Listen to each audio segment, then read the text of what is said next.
Salam sejahtera bagi saudara-saudaraku sebangsa dan setanah air dimanapun berada. Dengan saya, Pendeta Johan. Dalam rangka menyambut Hari Ulang Tahun Kemerdekaan Republik Indonesia, dengan tekad dan semangat yang membara dalam jiwa, saya ingin menyampaikan Dirgahayu Indonesia ke-78. Pesan kemerdekaan bagi Indonesia. Merdeka, merdeka, merdeka. Saudara-saudaraku sebangsa dan setanah air yang saya banggakan. Kemerdekaan tentu menjadi idaman setiap insan, termasuk kita sebagai bangsa yang bernama Indonesia. Betapa mahalnya harga suatu kemerdekaan, sehingga kita rela mempertaruhkan segalanya, termasuk mempertaruhkan darah dan nyawa untuk membayar harga kemerdekaan itu. Indonesia merupakan suatu bangsa yang mempunyai semangat nasionalisme yang luar biasa. Dengan semboyan yang menggema di setiap jengkal tanah air, merdeka atau mati. Perbedaan etnis, bahasa, dan budaya tidak lagi menjadi penghalang bagi bangsa ini. Semuanya bersatu padu untuk mencapai satu tujuan, merdeka. Dalam masa-masa perjuangan itu, perbedaan merupakan kekuatan besar yang menggumpal dalam dada. Dengan kepalan tangan teracung, para pejuang dan seluruh anak bangsa maju bersama-sama untuk menghancurkan tirani. Dengan tekad dan semangat yang membara, memang terbukti bangsa ini merdeka dari penjajahan. Kesatuan segenap elemen anak bangsa adalah hal yang tidak dapat dikalahkan. Akhirnya, saudara-saudaraku sebangsa dan setanah air yang saya banggakan. Negara Kesatuan Republik Indonesia berdiri kokoh di atas dasar Pancasila dan Undang-Undang Dasar 1945. Pancasila yang berdasarkan ketuhanan yang Maha Esa dan amanat pembukaan Undang-Undang Dasar 1945 bahwasanya penjajahan harus dihapuskan dari muka bumi ini. Proklamasi 17 Agustus 1945 dan Pekik Merdeka menggema di setiap jengkal tanah air Indonesia. Gelora api kemerdekaan berkobar di seluruh pelosok. Tidak ada yang dapat memadamkannya. Indonesia merdeka. Saudara-saudaraku sebangsa dan setanah air yang saya cintai. Ketika saya berjalan-jalan di hari kemerdekaan yang ke-78 ini, saya terharu melihat segenap anak bangsa yang begitu antusias memperingati hari kemerdekaannya. Di jalan-jalan, di gang-gang, di lapangan-lapangan, penuh euforia. Ya, betul, bangsa Indonesia telah merdeka dan tidak akan pernah dijajah lagi seperti dahulu. Bahkan negara superpower pun akan berpikir 10 kali untuk kembali menjajah negara yang namanya Indonesia. Nasionalisme rakyat Indonesia terlalu hebat untuk dikalahkan. Di tengah-tengah euforia peringatan kemerdekaan Indonesia, saya berhenti di bawah pohon yang sejuk. Di dalam diam tiba-tiba menyelusup satu pertanyaan yang sangat mengganggu pikiran saya. Benarkah bangsa ini telah merdeka? Merdeka dalam arti yang seutuhnya. Sudahkah kita mencapai hakikat kemerdekaan yang sejati? Mereka yang bergembira memperingati hari kemerdekaannya, di mana anak-anak berlarian tanpa arah. Para pemuda yang memanjat pohon pinang hendak menggapai asa walau harus terjatuh berkali-kali, namun pantang menyerah. Bapak-bapak yang ikut perlombaan menggendong istri juga sama, saudaraku.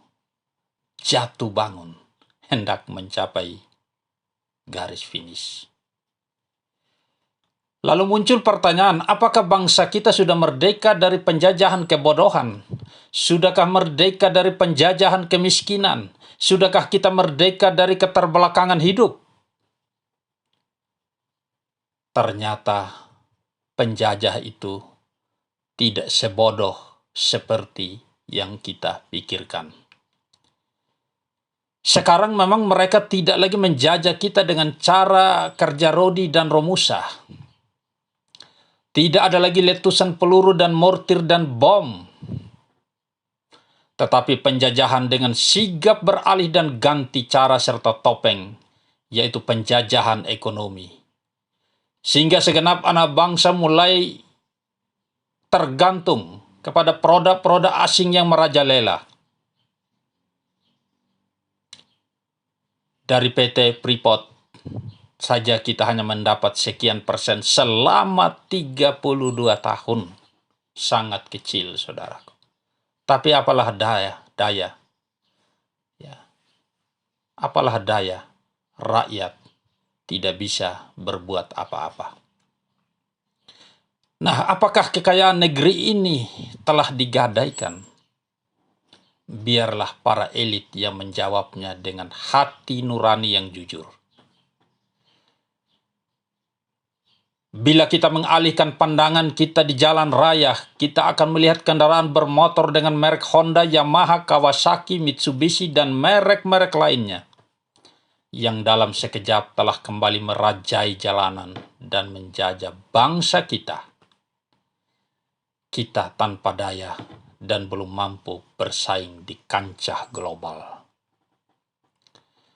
Hai para pemangku jabatan di ketinggian sana, turunlah ke bawah dan lihat bangsamu, lihat rakyatmu. Sebentar lagi pemilu tahun 2024. Jangan hanya ucapan janji-janji manis tanpa bukti. Angkat tanganmu dan bebaskan rakyatmu yang tersenyum dalam tangis. Bergembira dalam HUT RI ke-78 ini, sekadar untuk melupakan kepedihan dan derita. Di pundakmulah kewajiban itu. Saudara-saudara sebangsa dan setanah air yang sangat Tuhan kasihi, kita sering mendengar slogan pembangunan manusia Indonesia seutuhnya. Seutuhnya berarti mencakup rohani dan jasmani, yaitu roh, jiwa, dan tubuh. Kapan hal ini terjadi? Kitab Injil sebagai terang bagi semesta alam telah memberitahu kita bahwa hanya Sang Juru Selamat dunia yang berkuasa memberikan jaminan kemerdekaan yang sejati kepada setiap orang yang percaya kepadanya. Sebab untuk itulah Ia telah datang ke dalam dunia ini. Untuk melandasinya, baiklah kita terlebih dahulu membaca ayat-ayat Alkitab yang terambil dari Injil Yohanes pasal 8, ayatnya yang ke-32 dan 36 yang berbunyi sebagai berikut. Dan kamu akan mengetahui kebenaran, dan kebenaran itu akan memerdekakan kamu. Ayat 36, jadi apabila anak itu memerdekakan kamu, kamu pun benar-benar merdeka. Amin.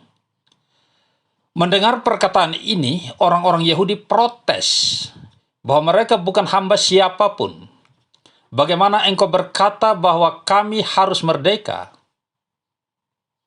Sama seperti sekarang mungkin bangsa ini akan berkata dan bertanya kepada saya, kami tidak sedang dalam penjajahan siapapun, bagaimana mungkin kami harus merdeka? Tetapi saudaraku, yang Yesus maksudkan kepada orang Yahudi dan yang saya maksudkan untuk bangsa ini adalah penjajahan dalam wujudnya yang paling mendasar, yaitu penjajahan dari kuasa dosa, penjajahan dari kuasa iblis, dan penjajahan dari kematian yang kekal. 3 model penjajahan ini adalah penjajahan yang hakiki, di mana tidak ada dan tidak akan ada seorang manusia pun yang mampu meraihnya, sekalipun dengan darah dan nyawanya. Yang pertama, kemerdekaan dari kuasa dosa. Dosa adalah penjajah yang tidak bisa ditaklukkan. Karena semua orang telah berada di bawah kuasa dosa. Perhatikan apa kata Yesus dalam Injil Yohanes pasal 8 ayatnya yang ke-34. Kata Yesus kepada mereka, "Aku berkata kepadamu, sesungguhnya setiap orang yang berbuat dosa adalah hamba dosa." Pertanyaannya, adakah seorang saja manusia yang tidak pernah berbuat dosa? Tentu tidak ada. Karena itu, sesungguhnya semua orang adalah hamba dosa. Tak pandang pejabat atau rakyat biasa, presiden ataupun raja, semuanya membutuhkan kemerdekaan dari penjajahan kuasa dosa. Karena semua orang telah berdosa, maka konsekuensi logisnya, semua orang tidak boleh masuk surga. Itu adalah hukuman yang pasti menanti semua orang. Lambat atau cepat, pasti akan terjadi. Karena semua orang sedang berada dalam antrian panjang menuju penghakiman dan penghukuman. Saudara-saudaraku sebangsa dan setanah air, lalu siapa dan bagaimana caranya untuk memperoleh kemerdekaan dari kuasa dosa?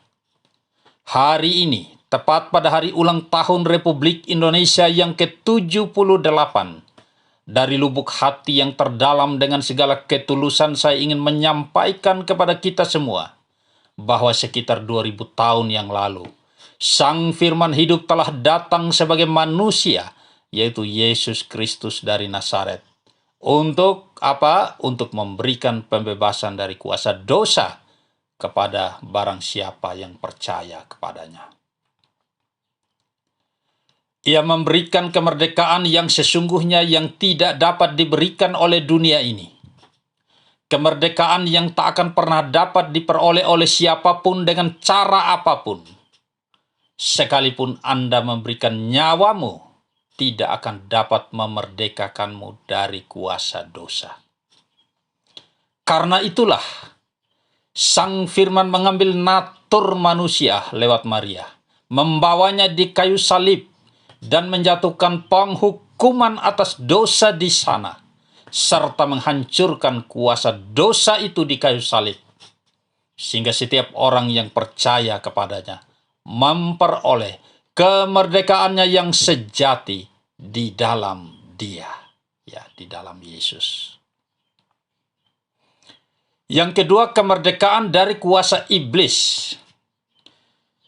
Saudara-saudaraku sebangsa dan setanah air, pada saat Adam dan Hawa jatuh ke dalam dosa, mereka telah menyerahkan dirinya di bawah kuasa majikan yang lain, yaitu iblis, yang menyebabkan penderitaan dan kesukaran hebat dalam sepanjang sejarah kehidupan umat manusia, tanpa daya untuk membebaskan dirinya sendiri dari kekuasaan iblis dan roh-roh jahatnya. Ya, mari kita baca 1 Yohanes pasal 3 ayatnya yang ke-8, versi Indonesian Modern Bible, demikian bunyinya. Ya, kurang lebih dengan LAI sama saja. Ya, bunyinya demikian. Siapa yang berbuat dosa berasal dari iblis, karena iblis berbuat dosa sejak semula. Untuk tujuan itulah Putra Elohim telah dinyatakan, supaya dia menghancurkan pekerjaan-pekerjaan iblis itu. Ya, saudara-saudaraku, tujuan kedatangan Yesus ke dalam dunia ini adalah untuk menghancurkan pekerjaan-pekerjaan iblis yang mengikat dan membelenggu umat manusia kepada kehendaknya sepanjang segala zaman. Ya, kita baca Kolose 2 ayat 15, versi sama, masih Indonesian Modern Bible, Kolose 2 ayat 15, ya, untuk membuktikan ya apa yang saya katakan ini, bahwa Yesus telah menghancurkan penguasa iblis. Dia telah bunyinya demikian, dia telah melucuti pemerintah-pemerintah dan penguasa-penguasa dan menjadikan mereka tontonan umum dalam kemenangannya atas mereka. Kemenangan Yesus atas iblis merupakan jaminan bagi setiap orang yang percaya kepadanya untuk dapat dimerdekakan dari ikatan kuasa-kuasa kegelapan dan roh-roh jahatnya. Sehingga iblis dan roh-roh jahatnya tidak lagi punya kuasa atas setiap orang yang menerima Sang Juru Selamat, Yesus Kristus itu. Yang ketiga, saudara-saudaraku, dimerdekakan dari kuasa kematian yang kekal. Musuh yang terakhir, yang tidak dapat ditaklukkan oleh manusia, yang telah jatuh di bawah kuasa dosa adalah kematian yang kekal. Tidak ada seorang pun manusia yang sanggup mengalahkan kuasa kematian, kecuali Yesus dari Nazaret. Ya, 2 Timotius 1 ayatnya yang ke-10 berbunyi begini. Dan yang sekarang dinyatakan oleh kedatangan Juru Selamat kita Yesus Kristus, yang oleh Injil telah mematahkan kuasa maut dan mendatangkan hidup yang tidak dapat binasa. Artinya apa? Artinya Yesus mengalami kematian dalam tubuh insaninya, supaya barang siapa yang percaya kepadanya memperoleh hidup yang tidak dapat binasa. Ia mengalami kutukan salib supaya Anda dan saya diberkati. Ia menanggung kesakitan dalam penderitaan salib yang sangat hebat, supaya oleh bilur-bilurnya Anda dan saya disembuhkan. Saudara-saudaraku sebangsa dan setanah air yang diberkati Tuhan, demikianlah hakikat kemerdekaan yang sesungguhnya dapat diterima oleh setiap orang yang percaya kepada Sang Juru Selamat dunia, Yesus Kristus dari Nazaret, pembebas yang sejati, untuk memberikan kepada saudara dan saya kemerdekaan yang sepenuh, kemerdekaan yang seutuhnya, kemerdekaan yang bernilai kekal, abadi nan jaya. Demikianlah yang dapat kami sampaikan dalam kesempatan yang istimewa ini. Bagi saudara-saudaraku yang belum subscribe, silakan di-subscribe dan share kepada yang lain. Dengan membagikannya, kita sudah sama-sama melayani dan melayani bersama-sama agar bumi penuh dengan pengenalan akan Kristus, Sang Pembebas yang sejati. Saya Pendeta Johan mohon pamit undur diri. Sampai jumpa dalam kesempatan yang lain. Damai sejahtera Kristus yang melampaui segala akal, kiranya memelihara hati dan pikiran kita sejak detik ini sampai Maranatha Tuhan kita datang.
penyesatan-penyesatan tingkat tinggi. Karena itu yang terakhir, mari kita perhatikan nasihat Rasul Paulus kepada para penatua di Efesus. Sebagaimana tertulis dalam Kisah Para Rasul 20 ayatnya yang ke-28 versi Indonesian Modern Bible yang berbunyi demikian, "Jadi, jagalah dirimu sendiri dan seluruh jemaat, karena kamulah yang dipilih oleh Roh Kudus sebagai penilik untuk mengembalakan jemaat Elohim, yang telah Dia tebus dengan darahnya sendiri." Ya, akhirnya saudara-saudaraku, para hamba Tuhan yang benar-benar mau mendengarkan firman Tuhan dimanapun berada, perhatikanlah dengan seksama apa yang engkau ajarkan, dan teruslah melayani Dia dengan tetap berdiri teguh di atas dasar kebenaran firman Tuhan. Demikianlah yang bisa kami sampaikan dalam kesempatan yang berbahagia ini. Kiranya hal ini memberikan pencerahan agar kita dapat melihat keadaan akhir zaman yang penuh dengan intrik dan tipu daya, dan dapat menghadapinya dari posisi yang penuh pengetahuan dan kuasa. Jika Bapak Ibu Saudara-saudari diberkati, silakan di-subscribe, like, dan bagikan kepada siapa saja. Dengan cara demikian, kita sudah melayani bersama-sama dan bersama-sama melayani sesuai dengan talenta kita masing-masing. Kami melakukan bagian kami, dan Bapak Ibu Saudara-saudari melakukan bagiannya dengan cara membagikannya agar bumi penuh dengan pengenalan akan kebenarannya. Saya Pendeta Johan mohon pamit undur diri. Damai sejahtera Kristus yang melampaui segala akal menyertai kita semua sejak detik ini sampai Maranatha Tuhan kita datang kembali. Amin.